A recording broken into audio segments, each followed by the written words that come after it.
இப்போ பார்த்தீங்கன்னா நம்ம எலாஸ்டிக் மடிச்சடிக்கிறதுக்காக நம்ம மடிச்சடிச்சுட்டு வந்தோம். இப்போ கேப் பாருங்கள் எவ்வளோ கேப் இருக்குன்னு. இப்போது இது கேப் அடுக்குமா, இந்த கேப்பு தான். இந்த எல்லா பக்கமும் அடிச்சிட்டோம்.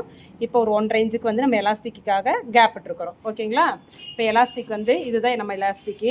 இந்த எலாஸ்டிக் பார்த்தீங்கன்னா 1.5 இன்ச்சு எலாஸ்டிக்கு. எலாஸ்டிக்கோட உயரம் என்ன? 1.5 இன்ச்சில் இருக்குது. 1 இன்ச்சுக்கு இருக்குது, 1.5 இன்ச்சுக்கு இருக்குது. நமக்கு என்ன தேவையோ நம்ம அதை எடுத்துக்கலாம். ஓகேங்களா? இப்போ என்னுடைய இடுப்பு சுற்றளவு பார்த்தீங்கன்னா 35னா இடுப்பு சுற்றளவு வந்து என்ன வருதோ அதில் இருந்து 4 இன்ச்சு மைனஸ் பண்ணணும் எலாஸ்டிக்கு.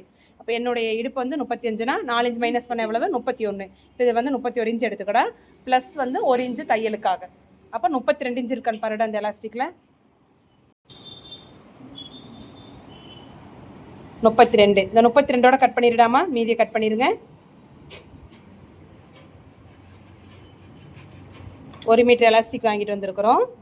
அதில் வந்து பார்த்தீங்கன்னா நமக்கு தேவையான 31 + 1 இன்ச்சு எக்ஸ்ட்ரா அந்த அளவுக்கு நம்ம கட் பண்ணிவிட்டு இப்போ ஒரு ஊக்கு போட்டு நம்ம என்ன செய்ய போகிறோம்னு பார்த்தீங்கன்னா இது உள்ளே கோர்க்க போகிறோம். நாடா கோர்க்கிற மெத்தேடில் இதை கோர்த்துக்கிறீங்களா? கோருங்க. இப்போ எலாஸ்டிக் கோர்க்குறோம். பாவடை நாடா கோர்க்கிற மாதிரி ஒரு பின்னூசி யூஸ் பண்ணி, அதாவது சேஃப்டி பின் யூஸ் பண்ணி நம்ம எலாஸ்டிக்கை இடுப்பை சுற்றி கோர்த்துக்கலாம். இதில் என்னென்னா ரொம்ப கவனமாக கோர்க்கணும். எலாஸ்டிக் வந்து பிறண்டு போகாமல் இருக்கிற மாதிரி. சரிங்களா?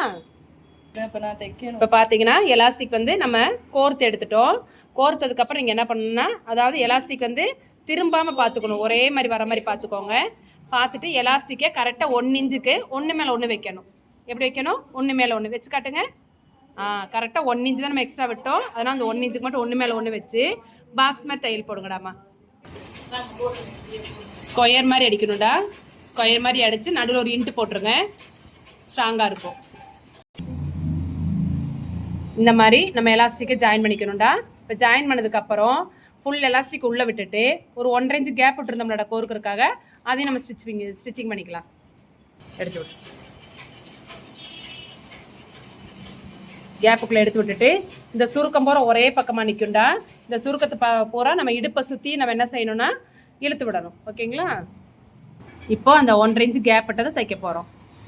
இதை தைச்சி முடிச்சதுக்கப்புறம் அந்த சுருக்கத்தை பூரா ஒரே மாதிரி எல்லா பக்கமும் இழுத்து விடலாம். இப்போ பாருங்கள், நம்ம இடுப்பை சுற்றிக்கு இந்த மாதிரி எடுத்து கொடுத்துட்டோமா. இப்போ நம்ம வந்து இந்த எலாஸ்டிக்கை இழுத்து அடிக்கணும். இழுத்து 2 தையல் அல்லது 3 தையல் இப்போ போட போகிறோம். அது எப்படி இழுத்து அடிக்கிறோங்கிறத அடுத்த வீடியோவில் பார்க்கலாம்.